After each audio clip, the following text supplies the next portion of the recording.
Hey, everybody. Welcome back to the weekly immigration news recap, where we break down what changed in U.S. immigration this week and what signals came from the Trump administration that could impact your immigration situation if you're a foreign national, or your client strategy if you're an immigration practitioner. I'm really lucky to be joined this week by James Hollis, who is a partner and head of sports, entertainment, and business immigration at McEntee Law Group. He's also co-founder of Fact Pattern, a company that makes software tools for immigration law professionals. And he's also the author of one of my new favorite email newsletters, Consular Update, which makes him the perfect partner to help me break down the news stories that we'll be covering today. So, James, thanks so much for joining me to recap the news. First, how's your week going? And second, can you tell everyone just a little bit more about your background, your current practice, and the types of clients you work with? Sure thing. Yeah. How's the week going? I think is it Thursday? What day is it? I think it's the end of the H-1B cap filing period, so it's always a little bit exciting. We've still got some cases to go out, and I've been working late. So actually, my Consular Update newsletter is a day late. I think it's about to go out, which is fun. In terms of my practice, sports, entertainment, and business immigration. Essentially, I do a lot of things. I have a standard corporate immigration practice, and I also represent sports teams and sports professionals and musical artists and circus performers and pro wrestlers and a variety of other things. So I do a lot of O's, P's, EB1s, and I also do a fair bit of L1s, H1Bs, perms, EB2 national interest waivers. Essentially, the only things in immigration law that I have not done, I don't do R1s. And I haven't done like removal defense in like a decade. Other than that, I've seen many things. Oh, and no diplomatic visas because I don't know who does that, but that would be very exciting if I ever got the chance to do that. But everything else is pretty much on the table. Okay, awesome. Well, we have three main stories on our docket today that we'll react to. So first, we're going to react to the State Department's newly announced social media vetting procedures for FM and J visa applicants.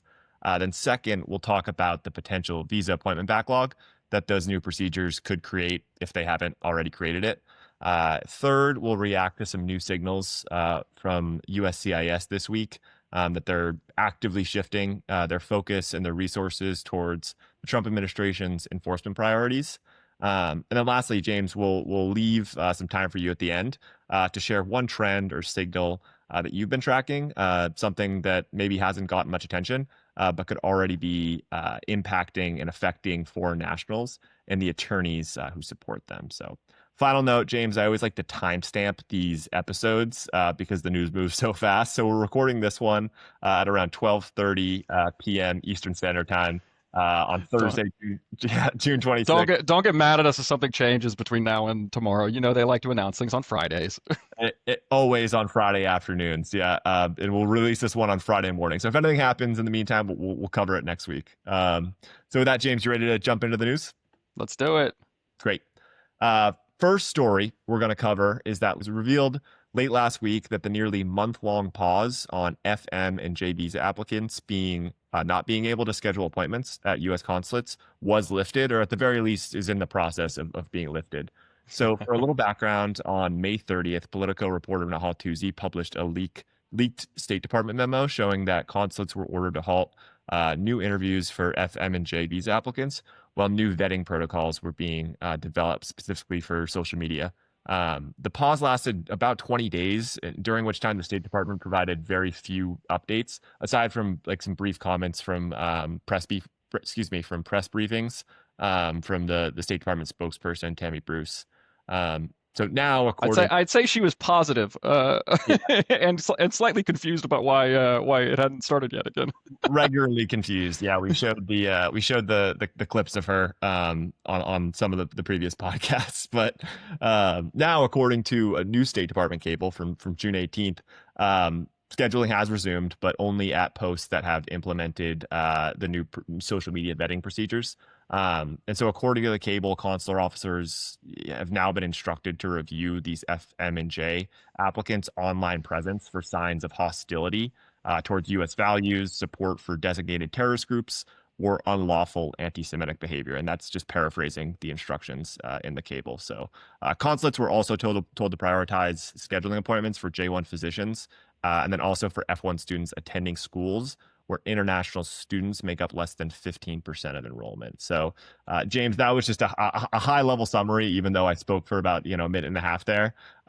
There's a lot more details, but you've tracked this whole saga closely, and you work with people who may be directly impacted by this new policy. So, what's your overall reaction to what the State Department cable revealed, and what, in your opinion, the applicants and then also immigration practitioners need to know about how this is going to play out for them in practice? Yeah, I mean, I think you got to sort of take it from a couple of different levels, right? So, on the one hand, you have the policy itself, which, as you were listing off the sort of exceptions and the prioritizations and everything, it's like, okay, they sent this out last week. They gave the posts 5 days to implement it.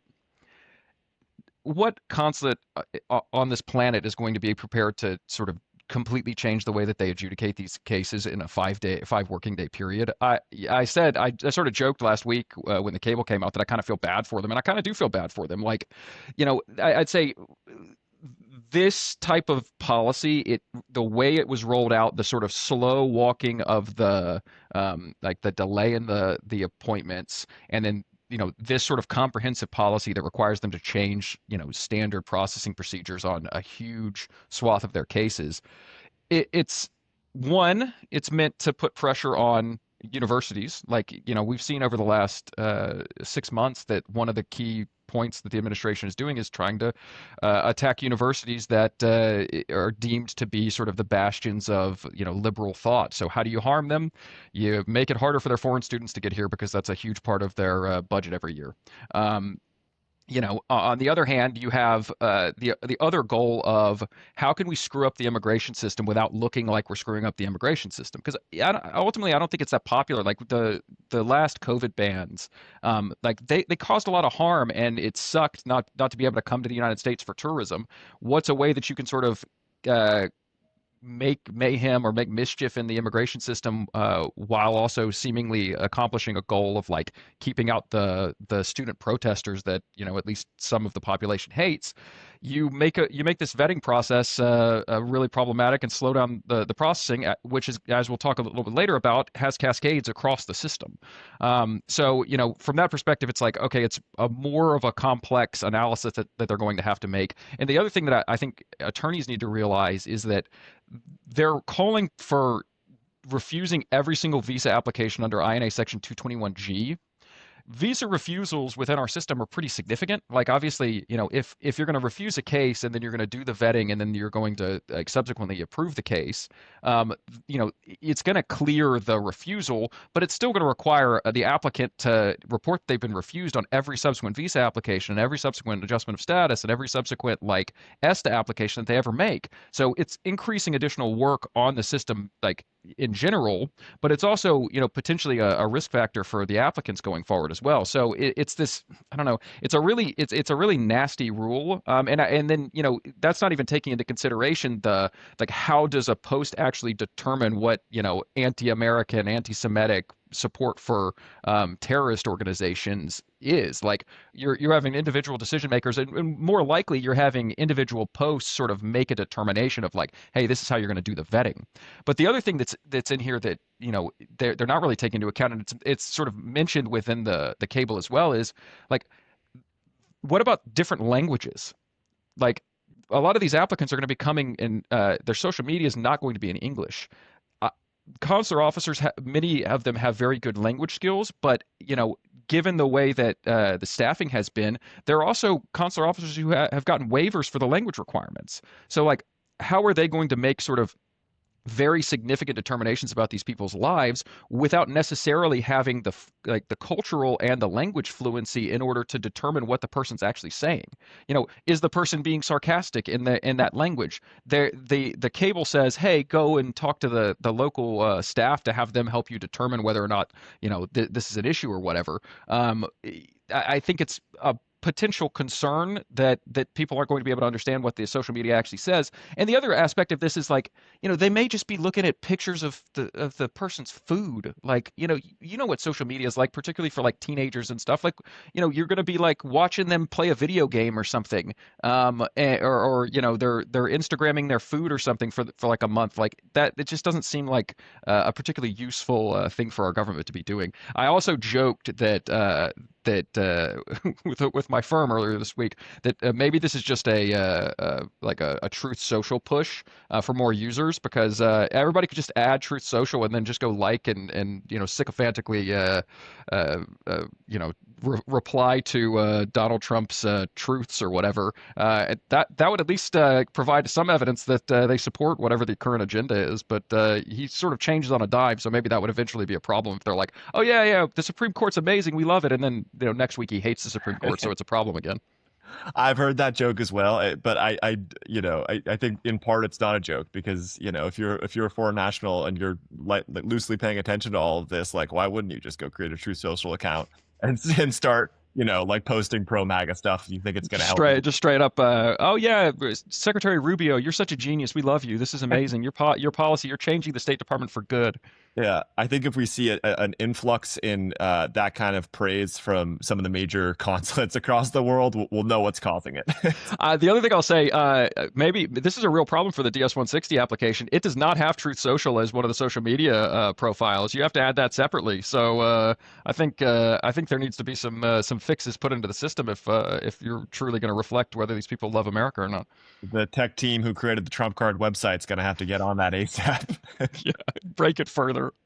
Well, you touched on a lot there, and I actually want to pull up the cable for folks who are listening on my screen so that we can just sort of look at some of the specific language that's in it. First of all, what were your overall thoughts on what the cable specifically cited for what is problematic social media activity? There were the specific examples were basically like endorsing terrorist organizations. They named Hamas. Or other anti-Semitic activity, but sort of the anti-American component of it, the anti-U.S. content component of it, is super super broad. So what's your take on how consular teams are supposed to interpret that and actually implement it in practice in the interviews? Yeah, I feel like it's going to be very it with this and with the prior actions that were taken against specific protesters, the goal is to create a chilling effect, Yeah. right? Because you can't be confident of anything here. Like if you express like support for a socialist political candidate or a political party in your home country, is that anti-American? Could it be deemed to be anti-American? Yeah, sure. It just depends on, the person who's looking at it. I'd also say, the another notable thing about the cable that maybe we'll get to as well is that it requires the same officer who meets you and does the interview to do the social media vetting, which I mean, if is one aspect of that is that it's going to be terrible for the actual officers, because you do 100 appointments in a day, you're going to have to do 100 vetting searches of the person's social media or whatever. But it means that you're essentially at the mercy of whoever you happen to get that day, and what sort of mood they're in at the time. I mean, I would say one positive thing about how sort of broad and vague it is that perhaps it gives consular officers some flexibility in terms of like ignoring some things because it's not entirely clear that something meets the requirements. But I don't love the idea of our government sort of espousing a one viewpoint only about what America is, or what our foreign policy should be, or what our relationship with Israel should be. Like America's great because we have a bunch of different opinions and we try to accommodate them all within our political system. The fact that we're now saying, oh yeah, we're the Ministry of Truth, and if you do something that we don't like or say something that we don't like, we're not going to give you a visa. I don't think that's really what America stands for. Yeah, and I just pulled up the portion you were talking about here, where, like you said, it's going to add a lot of work for these individual consular officers to have to add in this new component of their checklist every time they need to do a visa appointment for FM and J applications. And they're supposed to ask these applicants to set their social media accounts to public, so they're actually able to see everything. But in Yeah. practice, like that's going to be a mess, right? So if somebody doesn't know or somebody forgets and you get to the appointment, is that like automatic, no Well, go? what they've said, what they've said is that if you don't add all of your social media accounts, they'll not allow you to go to the appointment. To the Um, DS60? Yeah, exactly. And I mean, the other thing about this is like if you look at it, it also seems to be pretty manual. So, our government well, aspects or parts of our government have like these social media aggregation tools. Like for instance, like U.S. Customs and Border Protection has the ability to sort of aggregate internet content about a person when they're arriving. There's an organization called the National Vetting Center because there aren't enough NVCs in immigration law. So the National Vetting Center essentially like looks at people that have like flights coming into the United States and sort of particularly folks on ESTA and tries to determine if there are any sort of red flags that indicate hey they're coming for unlawful work or something like that. So like CBP has that ability and doesn't do it on a manual basis. Like they're aggregation tools that they use. I don't know whether the State Department is going to be able to use similar aggregation tools in order to actually make this search easier. Like I had heard reports that like they had some sort of like artificial intelligence or something that they were going to be able to use, which if that's the case, maybe that's a little bit easier for them, but the cable makes it seem like it's very manual. And if that's the case, then it's going to add days to every single visa application because there's going to be a line of appointments that you got to clear after that. The other thing that the cable says at the bottom is that the consular posts should basically set appointments on the basis of like how they think this is going to affect the workload. So I think in the next couple of weeks it's going to be interesting to see what the posts are doing in terms of appointment availability. The consulates in India do the most processing of any consular like country or mission or whatever. Like they do like over 200,000 a year, and they do it by like going 6 days a week for most of the summer. So, if you add this volume of applicants, like I don't know how they have the staffing to do it. And what that screams to me is they're still going to be processing these applications in September and October, which is a real problem for schools because and the students because at some point at the add drop deadline for the schools, you're not going to be able to get the students in and into status until like January. So it's going to push everybody's education back as well. It's a great point. It's a great segue into the next topic we want to talk about, which is like the backlogs that this policy and the 20-day pause, right, on new interviews being scheduled is likely going to cause. Before we do that, just to your point on this being a very manual process for the consulates to do, another component of that is it's showing here on the screen the way that consular officers are instructed to prioritize new visa interviews is supposedly first anyone who's applying for a J1 physician visa, and then two, F1 students seeking to study at a U.S. university where international student enrollment is 15% or less of total student population. And the consular affairs intranet, the internal website that they use, will apparently post a list of schools that then an additional step, each consular officer will go and have to check, okay, this person's going to Colombia. Colombia has 30% international student enrollment. Okay, I need to bump them and move on to my next person, right? I have no idea how they have the legal authority to make that sort of determination. Like there were a bunch of fights at the end of the previous Trump administration in court about like prioritization schemes by the government and like what was lawful and what was not lawful. I suspect schools have standing in this sort of area to file a lawsuit like that.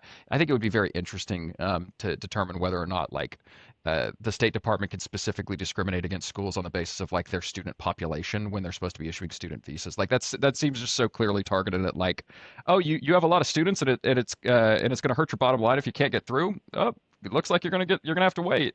Yeah, it's really we started doing this particular weekly immigration news recap podcast like 6 weeks ago because of the pace of change in the news, but also because, and this is why I appreciate your newsletter so much. If you're an immigration practitioner or a foreign national and you just follow the headlines in the news, like you're gonna miss a lot of important stuff that's happening. And we flagged a couple of weeks ago that Trump, in like an offhanded comment during a press conference that was related to something totally different, like sort of floated the idea of a 15% cap on international students for all universities in the U.S. Lo and behold, 2 weeks later, the State Department cable comes out, and it's an effective implementation of that policy. And so it just goes to show, like in this administration, you really have to pay attention to even some of the pie in the sky ideas that seem like just flyers, right? Because they can be policy 2 or 3 weeks later.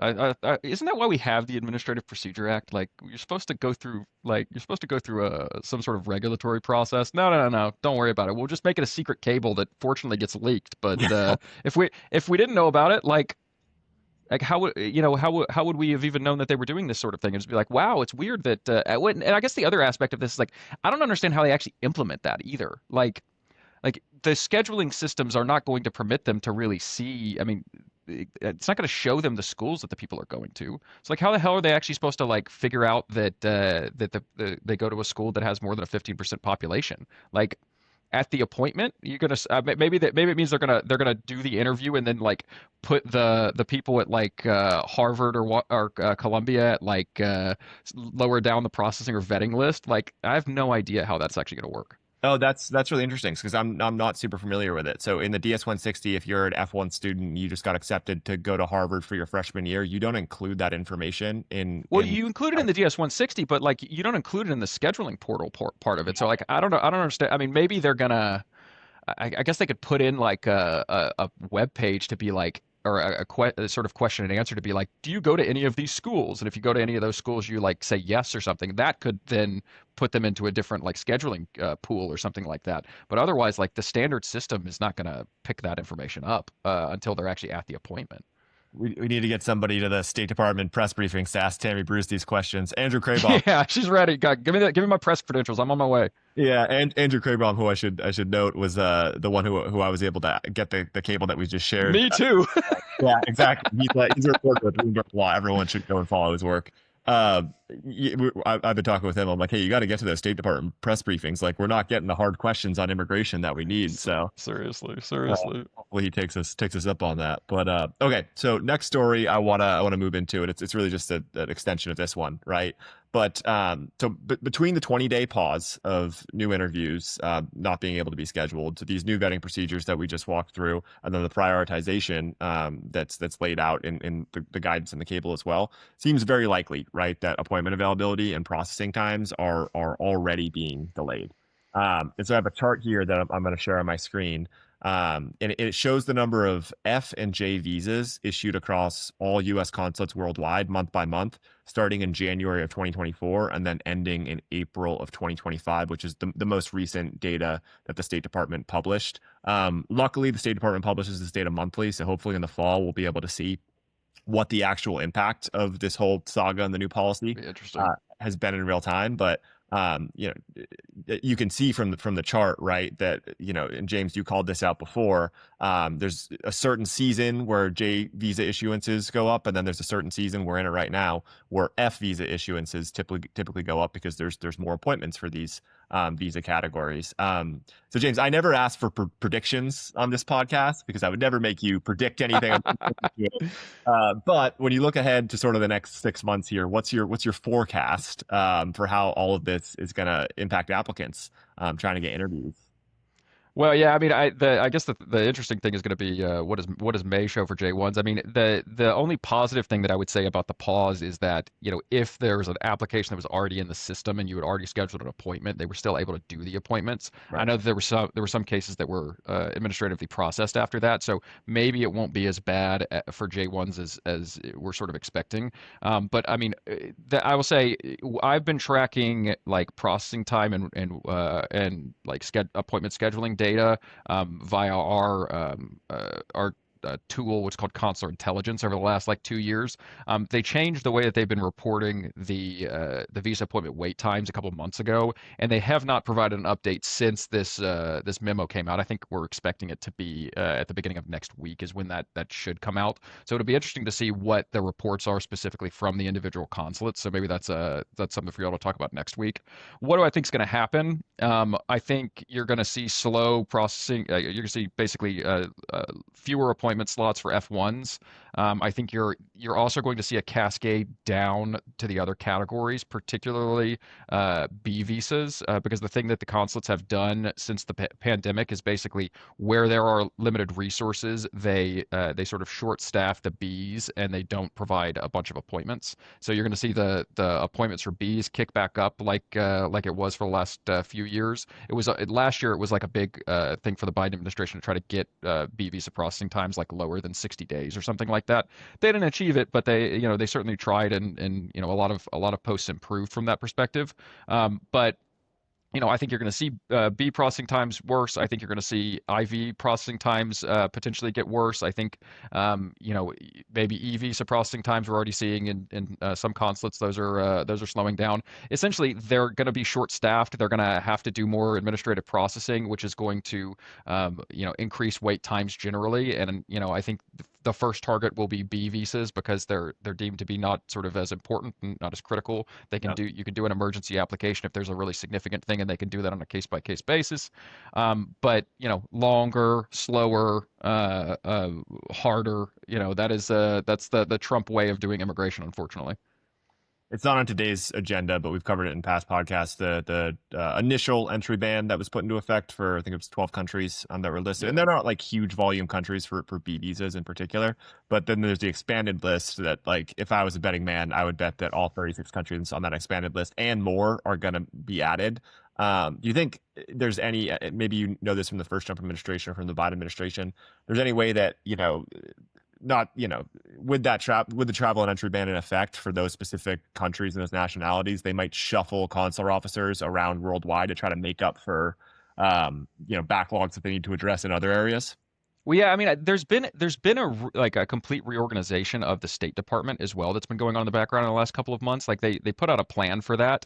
I don't know specifically whether they're going to be able to move people like sort of in the middle of tours, because I would imagine that they're sort of specifically linked for a particular period to a post. But I mean, I suspect that may be something that they would try. But again, we go back to like that's gonna be a sort of limited helpfulness in certain cases. Like if you move them to London or something, then it's like, oh yeah, well everybody speaks English and you're dealing with English documents. But like if you're moving somebody from like an African country where French is the native language to Vietnam, that's not going to be very helpful. Well, I guess in Vietnam, I picked the wrong choice.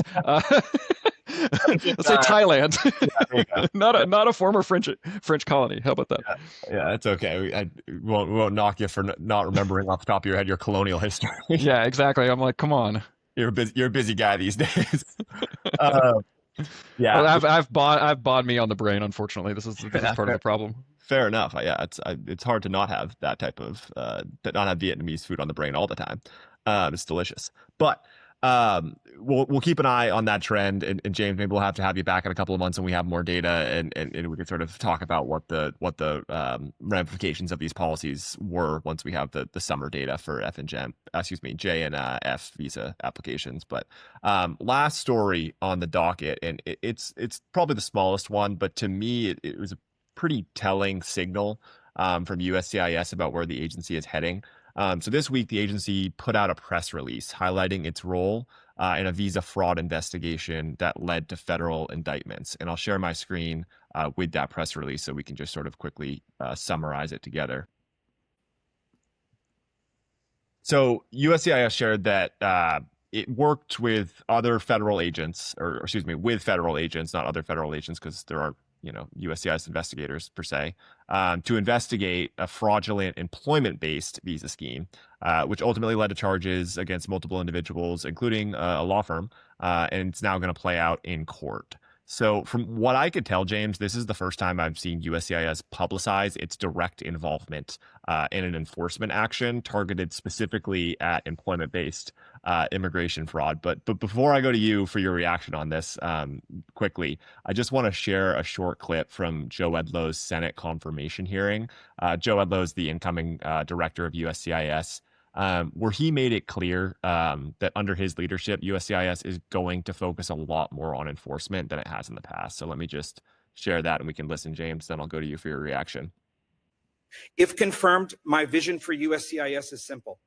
I will restore integrity within the legal immigration system. While the whole Department of Homeland Security is working hard to make America safe again, USCIS must play as critical a role in that mission as any other immigration enforcement agency. At its core, USCIS must be an immigration enforcement agency, an agency that is dedicated to ever evolving and innovative techniques for screening and vetting its applicant pool. He goes on, James, but that was from his opening remarks in the Senate confirmation hearing. So feel So free you saw my like physical reaction to the to it. So yeah, it's not an immigration enforcement agency. It's an immigration benefits agency. Yes. So I think you'll agree with me, but feel free to disagree with me if you think I'm reading too much into this. But if we take Joe Edlow at his word, and if we look at this press release as a potential signal that USCIS is actively starting to operate more like an enforcement agency because that's what it's putting out into the public, what do you think that's going to look like in practice? Again, not asking for a prediction, but just a forecast of what you think the next 3.5 years might bring in terms of USCIS shifting from a benefits agency in its mind to a enforcement agency. Make RFEs great again, honestly. The reason that USCIS was created when the Department of Homeland Security was sort of initiated after 9/11 is because it was deemed to be concerning that the INS sort of was both an enforcement agency and a benefits agency. So when the Department of Homeland Security was created, they were like, hey, we've got a great idea. Let's split the INS into U.S. Customs and Border Protection, Immigration and Customs Enforcement, and USCIS. Allow USCIS to deal with the benefit aspect of it. Allow ICE to deal with the removal and enforcement aspect of it. The challenge is that when people are submitting immigration petitions, there is always a sort of differential of information on either side of the process. Like the applicants are submitting a lot of times what they think that immigration wants to see, and then immigration is seeing some of that and does not have a full picture of who these people are. Are there people that fraudulently file applications with USCIS? Absolutely. I think you're more likely to see it on the employment or on the family-based side than the employment-based side. Have there been problems in the past on the employment-based side? Yes, we've seen it with P1s in certain professions for athletes and for coaches. It's a potential problem. Is it a potential problem that is so significant that it requires USCIS to change the way that it processes all these applications and not just sort of, hey, I'm making a fraud referral because I think something is weird about this. Please investigate it. There are specific regulations that permit USCIS to make, asks of employers after petitions are approved, particularly in the H-1B and the L-1 context, in which they can go and they can do a site visit. They can go inquire and ask a bunch of information from the employer. I've dealt with that since the Trump administration came in with some of my employers, and the requests have been extensive. Normally I'm used to them asking for one set of documents. We send them the documents, they're done. I had an officer sending me 4 consecutive weeks of new things to send them for an employer with 50 employees in the United States. The sort of additional cost for that employer, which was doing nothing wrong, was unfortunately significant for them. And the other thing we're seeing in sort of the arts and entertainment space is that we got USCIS officers calling venues where performers are supposed to perform because they're listed on the petition. So now they're calling these venues. The people at the venues may or may not know about whatever the immigration application is because they're not signed on to be a specific employer. They have a contract with whoever the artist is. But now that is being taken as the gold standard of whether the petition is lying about the person's activities in the United States, particularly in arts and entertainment. It's very difficult to predict 3 years in advance or 5 years in advance of exactly where the person is going to be performing and things like that. And if USCIS sort of increases the threshold that they're looking for, what it means is you're going to get more petitions because you're going to be able to get approved for a shorter period of time because those are the only periods that you can actually guarantee where the person's going to be, which is more cost And and it's not as if USCIS has a particularly good record of dealing with backlogs. I know in the comments, Edlo talked about sort of dealing with the backlogs as well. He's not going to deal with the backlogs by giving the USCIS adjudicators more to do and more things to look at. You're going to deal with the backlogs by processing more efficiently. And uh, I it's always with Edlo and with the prior administration as well when he was involved also they want to view immigrants every single time as like criminals and as lawbreakers and as people who are potentially violating the system when they're everyday people. They're related to Americans. They're part of U.S. companies who are having to go through this very tough system that changes on a constant basis. You have news stories every single week as things are changing, and to a lot of times confusion is misconstrued as fraud, and I think that's more like that's they're more likely to pick up confusion than they are to pick up additional fraud because there's only a certain level within the system generally. It's interesting you brought up his comment on reducing backlogs because when we first reacted to those clips from the hearing in the first rendition of this podcast back at the end of May, we heard that statement and we're like, oh, that's a relatively positive sign if you're an immigration practitioner that he's going to focus on reducing the backlogs. Maybe we'll He's gonna focus on reducing the backlogs by denying a bunch of U visa applications or something like that. No, essentially, that's what I was about to say. So maybe I'll share a screenshot of this data for folks who are watching to see. I don't know if I'll be able to or not, but at Lawfully, we're able to track all of these government visa issuances and decisions in real time. And really, what Edlo was referring to was denying and shutting down asylum TPS programs. A lot of those, if you look at the real-time data, processing for a lot of those cases has essentially come to a halt, and the backlogs are stacking up. But I think that, like you mentioned there, the plan isn't to address those backlogs by adjudicating applications as they have been in the past, but perhaps just to outright deny them. On the employment. Go ahead. Well, and I guess the other thing, like the memo that allows USCIS to deny applications without issuing RFEs, it still exists. It's still out there from last time. So the legal basis is still there. So I expect them to use it again. It's a really good point. On the employment-based side, we did a session yesterday with Doug Rand, former senior advisor to the USCIS director during the Biden administration, and about 50 immigration attorneys. And we were trying to, get a sense from folks. There were some employment-based specific immigration attorneys there. Like, hey, are you seeing, are you experiencing much of a difference in your practice with USCIS processing since the Trump administration came into office? For the most part, there were a few things like B2 back to H1B change of status cases. We're seeing more scrutiny, maybe a few more noids than they'd seen in the past. But for the most part, like, there hasn't been a huge jump in RFE rates for H1Bs, for example, compared to what it was before. And we're tracking that RFE data pretty closely. But we also showed a chart of RFE issuances by month for H1B specifically, going back to October of 2016. And I will share this on the screen for folks in post-production and editing. And essentially in June of 2017, so this time during Trump's first administration, RFE rates were at like 20% for H1B petitions, right? Or like 15%, I should say.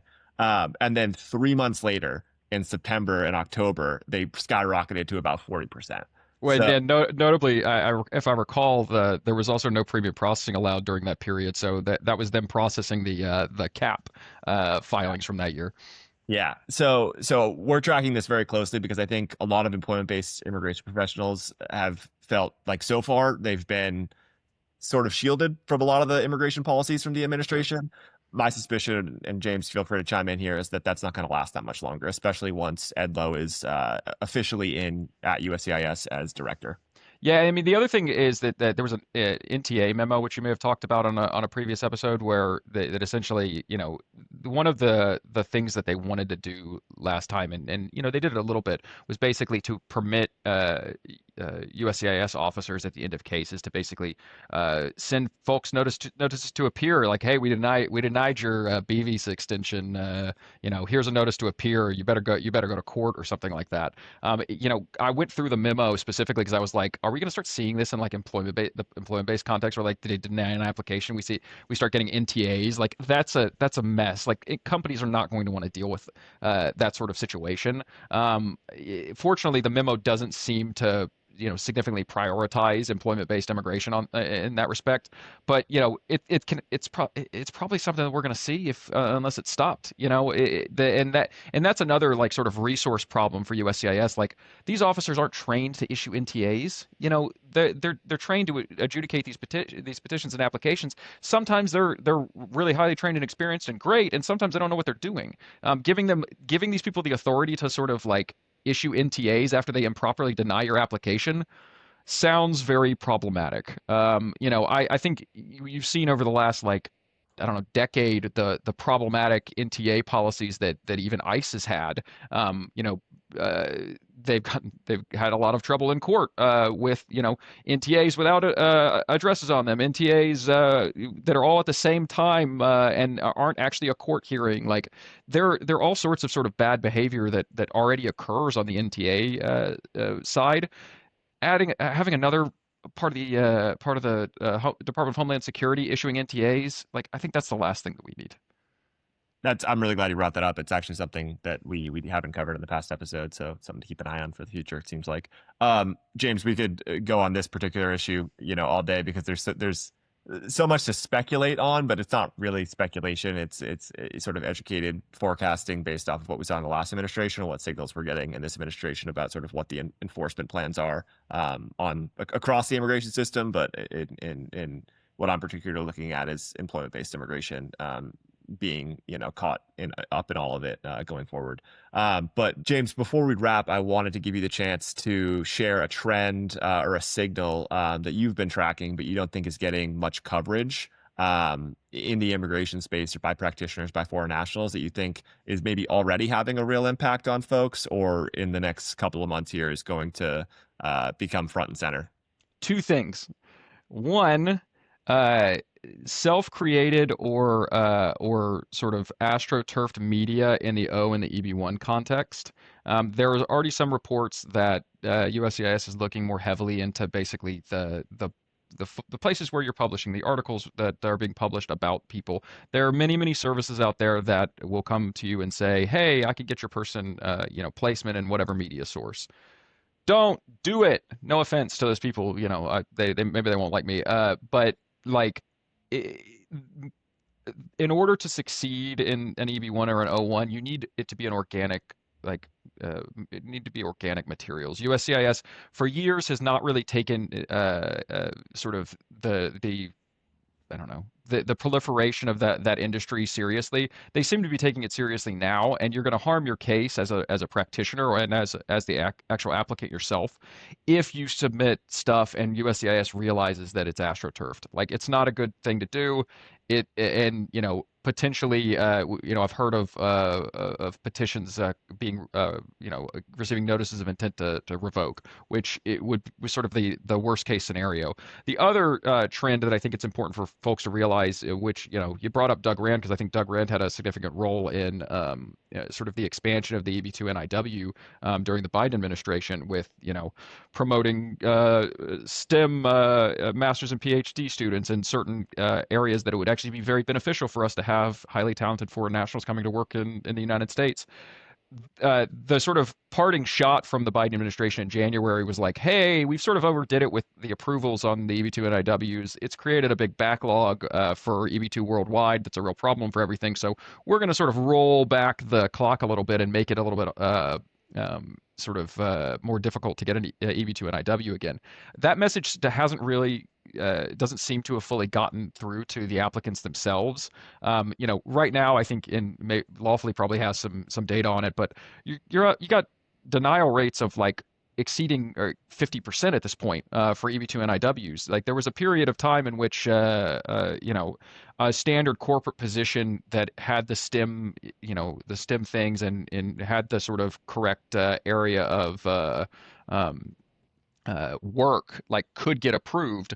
That is not today. There's a huge sort of influx of cases that are still being prepared as if we're in 2023, and those cases are getting summarily denied. They're not getting any of the categories, and I think we got to realize that EB2 NIW is really going back toward the pre-Biden administration of, hey, are you a scientist, or hey, are you an entrepreneur, that has founded a specific startup that's made a bunch of that's got a bunch of investment. Even those cases are sort of facing quite a bit of scrutiny as well. So two main points: don't astroturf your media for EB1s.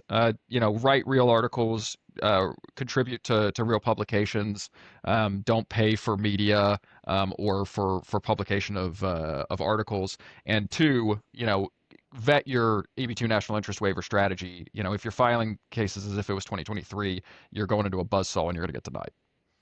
And the first, I'm glad you brought that up because I'd heard a little bit about it, but not much at all. And going back to the point we were talking about before, if you're an organization that does that, a foreign national who uses those types of information that USCIS isn't going to deem as reliable anymore, the enforcement, the way the USCIS is going with enforcement could put you in some serious risk.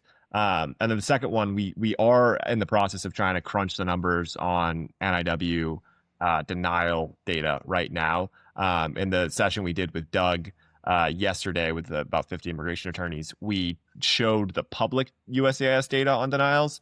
So back in 2022, 96% of EB2 NIWs were approved. By the end of 2024, that number had dipped down to 73%, and it's likely significantly lower than that right now. Because like you said, it seems like a lot of the NIW applicants aren't getting the message that this is not the slam dunk that maybe it was a couple of years ago.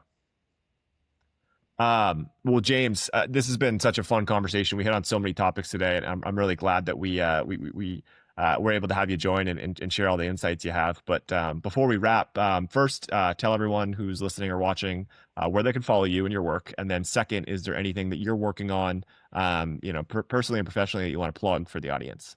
Sure. Yeah. If you want to find me, best place is on LinkedIn, honestly. I used to have a much more active Twitter or X, the Everything app website, but that place has kind of gone to the dogs. So find me on LinkedIn. I post content on all these topics. I also, as was mentioned earlier, I have a newsletter that's primarily for immigration practitioners that is called Consular Update. It comes out just about every Wednesday. This week it's coming out on Thursday. But we also have a suite of other products, like Consular Intelligence, which is a directory of like contact information and processing times for all the consulates. Something called the Enhanced Visa Bulletin, which basically like looks at the current and previous visa bulletin data and actually has a prediction algorithm that tries to figure out where it's actually going to go. It's an interesting tool. And then otherwise, go watch your favorite athletes, and every time that you go see a sporting event, you're gonna realize, oh man, there are all sorts of these amazing immigrant athletes that are in the United States, and they're here because of great immigration attorneys who are advocating for them, and even where there are difficulties in visa processing, and even where it's difficult. I saw a news story earlier today about the Duke player who came to the NBA and is now like, oh, well, how am I going to go to Canada to play in those games? And it's like we should be making it easier for great people to come to the United States and not harder. Well said. Well, we'll put links to everything you just referenced in the description, both on YouTube and Spotify, so people can go check it out. And then quick programming note before we leave, we won't be releasing a podcast next Friday because it's July 4th. So we hope everyone enjoys the holiday weekend. We'll be back recapping the news on July 11th. James, thanks again so much for joining. We'll have to have you back again soon. Hey, thank you. Appreciate it.